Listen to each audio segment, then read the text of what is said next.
stop. Whatever you are doing right now, put it down. Because in the last 48 hours, something happened inside Washington that every single American needs to understand before November. Not next week, right now. President Trump just fired every member of the Federal Election Assistance Commission. Every single one gone. The agency responsible for overseeing how your vote gets counted dissolved. Zero replacements, zero plan, and a midterm election barreling straight toward us. Democrats are already calling lawyers. Lawsuits are being filed as you watch this. And the mainstream media on both sides is either screaming tyranny or cheering like it is a touchdown. Neither one of them is telling you the full story. I am. If you are not subscribed to this channel, do it right now. Hit that bell. Because I am tracking every single move of this story in real time, and you cannot afford to miss what comes next. Let me take you back to where this actually started, because to understand what Trump just did, you need to understand what he just destroyed, and why both sides of the aisle are treating this like the opening shot of a war. The Federal Election Assistance Commission, the EAC, most Americans have never heard of it. That is not an accident. This agency was designed to operate quietly in the background, invisible to the public, and for 23 years, it did exactly that. Here is how it was born. Cast your mind back to the year 2000. Florida, hanging chads, a presidential election decided by 537 votes and a Supreme Court ruling. The country was shaken.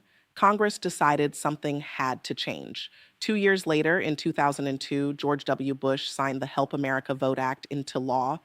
And buried inside that legislation was the creation of the EAC, a small bipartisan commission with 4 members, 2 Democrats and 2 Republicans, tasked with one job, making sure American elections run smoothly. On paper, it sounds reasonable, almost boring. But here is what the EAC actually controls that nobody talks about. This commission certifies the voting machines that count your ballot. It distributes hundreds of millions of dollars in federal funding to states to run their elections. It sets the voluntary guidelines that most election administrators across the country quietly follow. $75 million in annual budget, 4 commissioners, and the quiet trust of more than 10,000 election jurisdictions spread across every state in this country. That is what Trump just zeroed out. On the morning of this week, the White House moved. 2 Democratic commissioners were terminated. The lone Republican commissioner submitted his resignation. And just like that, for the first time in the 23-year history of this agency, the EAC had 0 voting members, not one person with the authority to make a single official decision. I want you to sit with that timeline for a moment, because within 4 minutes of that announcement hitting, the first attorney received a phone call. Within 17 minutes, the first draft of a legal challenge was being assembled. Within 2 hours, 3 separate Democratic organizations had announced they were pursuing emergency injunctions in federal court. This did not feel like politics. This felt like a fire drill, except the building was actually on fire. Now, the White House position is straightforward. President Trump believes the EAC has been captured by career insiders who rubber-stamped electronic voting systems, championed mass mail-in balloting, and declared the 2020 election the most secure in American history, a claim that, depending on who you ask, is either an established fact or the most contested sentence ever uttered in Washington. Trump's team argues he has full constitutional authority under the Appointments Clause to remove these commissioners at will. Democrats say that argument is a legal fiction. They say the EAC was created by an act of Congress, not by the executive branch, and that a president does not get to unilaterally dismantle a legislative creation simply because he disagrees with its conclusions. Their lawyers are using words like unconstitutional, unprecedented, and dangerous. They are not being subtle about it. And here is where I need you to pay close attention, because both sides are presenting you with a version of this story that is incomplete. Trump's supporters are calling this a necessary purge of a corrupt system. His opponents are calling it an authoritarian attack on democracy itself. The truth is sitting in a place that neither of them want to look directly at. And that is exactly where we are going next. Wait. Before you think you understand what is happening here, I need you to stop, because there is a layer to this story that I have not shown you yet. And once I show it to you, the whole picture changes. Here is the number I need you to hold in your mind right now. 118. That is how many days stand between today and the midterm elections. 118 days. And as of this moment, the federal agency responsible for certifying the machines that will count your vote in those elections has nobody running it. No chair, no commissioners, no quorum, nothing. Not metaphorically empty, legally empty. And here is where it gets worse. The EAC is currently sitting on an unresolved certification review for voting system software used in 31 states. 31 states. That review was scheduled to be completed before the summer recess. There is now nobody with the legal authority to sign off on it, which means that election administrators in those 31 states are heading into the fall with equipment that has not cleared its most recent federal review cycle. They are not going to announce that publicly, but it is happening. That detail has not made it onto CNN. It has not made it onto Fox. I want you to think about why. Now let us talk about the legal fight, because this is escalating faster than almost anyone predicted. As of this morning, at least 4 separate legal challenges have been filed in federal court. The arguments being made by Democratic attorneys are not small. They are not procedural complaints. They are going straight at the constitutional question of whether a president has the unilateral power to decapitate an independent commission created by an act of Congress. Here is the specific legal fault line. The Supreme Court's decision in Saylor Law versus the Consumer Financial Protection Bureau, handed down in 2020 dollars, gave presidents broader removal power over executive agency heads.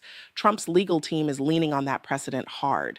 But the EAC is structurally different from a single director agency. It is a multi-member bipartisan commission, the same category as the Federal Trade Commission, the same category as the National Labor Relations Board.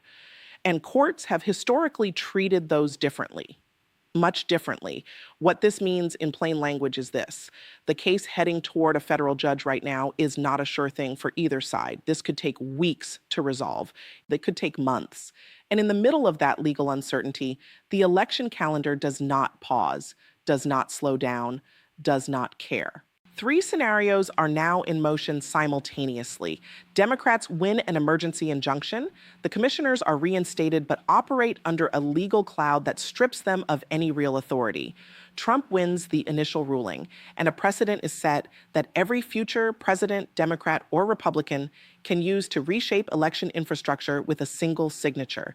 The case gets kicked up to the appeals court, and we arrive at November with no resolution, no EAC leadership, and no federal certification authority in place. 3 options. All of them are ugly. None of them are clean. But here is the thing, and this is the part that I genuinely could not stop thinking about when I was sitting with this story at 2 a.m. This escalation, this legal firefight, this wall-to-wall coverage of who filed what motion in which court, all of it is consuming the oxygen in the room.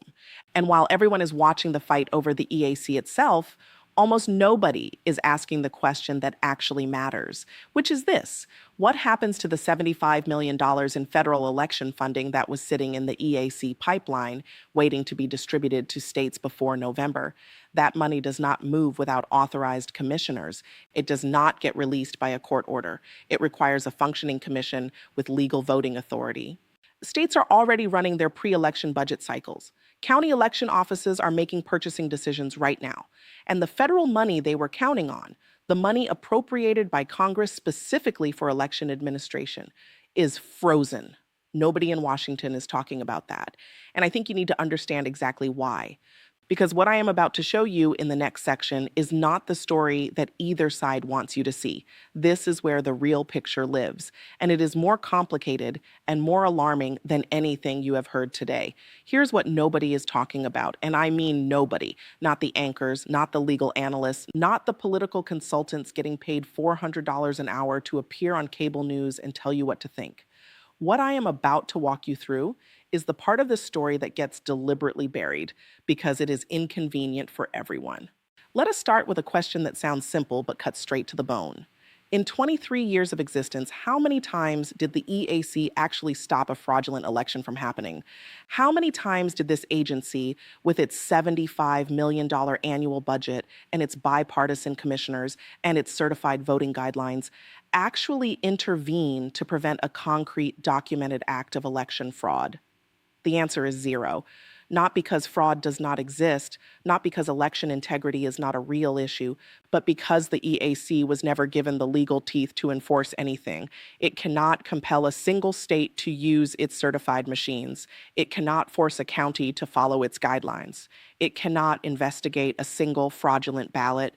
It issues recommendations, it distributes money, it holds conferences, it publishes reports that most election administrators skim and then file in a drawer. This is the institution that both sides are currently treating like the last line of defense for American democracy. I need you to think about that for a moment. Now, here's where I want to show you something that the domestic media conversation almost never touches, because it requires stepping outside the left versus right frame that keeps both sides comfortable.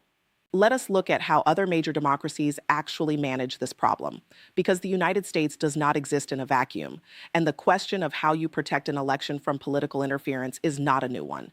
In the United Kingdom, the Electoral Commission was established in 2001, 1 year before the EAC. But here is the critical difference. The Electoral Commission in the United Kingdom reports directly to Parliament, not to the Prime Minister, not to the executive branch, to the legislature. The Prime Minister cannot fire its members, cannot restructure it by executive order, cannot freeze its funding with a single decision. Parliament created it. Only Parliament can dissolve it. In Canada, Elections Canada is led by the Chief Electoral Officer, a position appointed by resolution of the House of Commons and removable only by a joint address of both chambers. The Prime Minister has no unilateral removal power, none. In Germany, the federal returning officer operates under the protection of the basic law, the German constitution, with independence guaranteed at the constitutional level, not the statutory level, the constitutional level. Here is the pattern. Every major democracy in the group of seven, here every single one, Tors, has structured its election administration to be insulated from executive power. Every one of them looked at the question of who runs elections and arrived at the same answer, not the person currently in power. The United States is the only member of the group of seven that placed its closest equivalent to an independent election authority inside the reach of a presidential removal order. And this week, that design flaw, a flaw that has existed since 2002, was exposed in the most dramatic way possible. Now, I know what some of you are thinking right now. You are thinking, whose side is this guy on? Is he defending Trump? Is he attacking Trump? I want to address that directly because it matters. I am not here to tell you that what Trump did was right. I am also not here to tell you it was wrong. What I am here to tell you is that both of those framings, right or wrong, tyrannical or necessary, are distractions from a structural problem that predates Trump by 2 decades. Presidents of both parties have pushed at the boundaries of executive power over election infrastructure. Barack Obama's Justice Department used federal pressure to influence state voter registration processes. George W. Bush's administration installed political appointees throughout election-adjacent agencies. This is not a new game. Trump is simply playing it more openly and more aggressively than anyone before him. And that openness, that public announced, undeniable removal of every single commissioner is actually what makes this moment different from everything that came before it. Because in the past, this happened quietly. In memos, in budget decisions, in the slow accumulation of appointments made when no one was paying attention. This happened in broad daylight, on the record, with a press release, which means one of two things is true. Either this is the most reckless exercise of executive power in the history of American election administration, or it is a calculated move designed to force a constitutional confrontation that somebody somewhere believes they are going to win. And I genuinely do not know which one it is. But I know this, what happens in the next 30 days will tell us everything. Let me bring this down to ground level, because everything we have talked about so far, the legal battles, the constitutional arguments, the international comparisons, all of it can start to feel abstract, like something happening in a city you have never visited, in rooms you will never enter, between people whose names you will forget by Friday. But this is not abstract. This is not a Washington story. This is your story. And I need you to understand exactly why. Here's the macro picture first. The 2026 midterm elections will determine control of the House of Representatives, possibly the Senate. The margin in the last cycle was razor thin. We are talking about a handful of seats decided by thousands of votes, not millions. In that environment, the administrative infrastructure of elections is not a background detail. It is the whole game. Every day that the EAC operates without authorized commissioners is a day that states cannot access federal certification resources, cannot get answers on compliance questions, cannot move federal funding through the pipeline. And the states where this matters most are not deep red states or deep blue states. They are the states you already know by heart: Arizona, Georgia, Pennsylvania, Wisconsin, Nevada, Michigan, the states where margins are measured in fractions of a percent and where every single administrative decision carries weight. Now, let me zoom in. Let me show you what this actually looks like on the ground. There is a county election director in Maricopa County, Arizona, right now, one of the largest election jurisdictions in the entire country, who submitted a federal funding request to the EAC 6 weeks ago to upgrade ballot scanning equipment before November. That request is sitting in a queue with no authorized official to approve it. The old equipment stays, the upgrade does not happen. The director goes into the fall election cycle working with hardware that was flagged for replacement. There's a small county in rural Pennsylvania, a county with one full-time election administrator and a staff of 3 part-time workers, that was counting on a $40,000 EAC grant to hire temporary staff for early voting processing. That money is frozen. Those workers are not hired. On election night, the count takes longer. Social media fills with speculation, and a story that should have been resolved at 9 in the evening becomes a 3-day controversy. These are not hypothetical scenarios. These are the direct, predictable, documented consequences of removing administrative leadership from a federal agency 118 days before a national election. But here's the part that I want you to sit with longest, because this is the thing that genuinely kept me awake. It does not matter who wins the legal battle over the EAC. It does not matter whether the courts reinstate the commissioners or uphold the removals. The damage to public confidence in election administration is already done. It is already out there. It cannot be recalled. 40% of Americans across party lines, across demographics, across every regional and political division already expressed serious doubts about election integrity before this week. That number was already dangerous, already at a level that historians of Democratic decline would describe as a warning signal. And now, 118 days before a national election, the federal agency responsible for election oversight has been publicly, visibly, undeniably emptied out. You do not need a law degree to understand what that does to public trust. You do not need a political science background. You just need to ask yourself one honest question. If you were already uncertain about whether your vote would be counted correctly, how do you feel right now? So here is where we land. And I am not going to wrap this up in a bow for you, because there is no bow. There is no clean ending. Not yet. 3 scenarios are sitting in front of us right now, 3 roads, and only one of them gets traveled. In the first scenario, the courts block Trump. The commissioners return, but they return damaged, politically compromised, legally contested, operating under a cloud that strips every decision they make of the authority it needs to actually mean something. The machinery is back, but nobody trusts the machinery. In the second scenario, Trump wins in court. The EAC gets rebuilt from scratch with new appointees. A President E, this one or the next one from either party, now holds a tool that no president has ever legally held before: the ability to reshape federal election infrastructure by executive decision alone. That precedent does not expire. That precedent lives forever. In the third scenario, Congress moves. New legislation, new protections, but Congress has not agreed on anything of substance in years. And the election does not wait for Congress to find its backbone. 3 roads, no good options on any of them. Here is what I want from you right now. In the comments below, tell me which scenario you think is most likely, not which one you want, which one you actually believe is coming. Because I read every single comment on this channel, and right now I genuinely want to know what you are seeing from where you stand. If this video made you think, share it. One person, just one. Someone who needs to see this. Subscribe. Hit the bell, because I am tracking this case every single day, and when the next move happens, and it will happen soon, you are going to want to be here.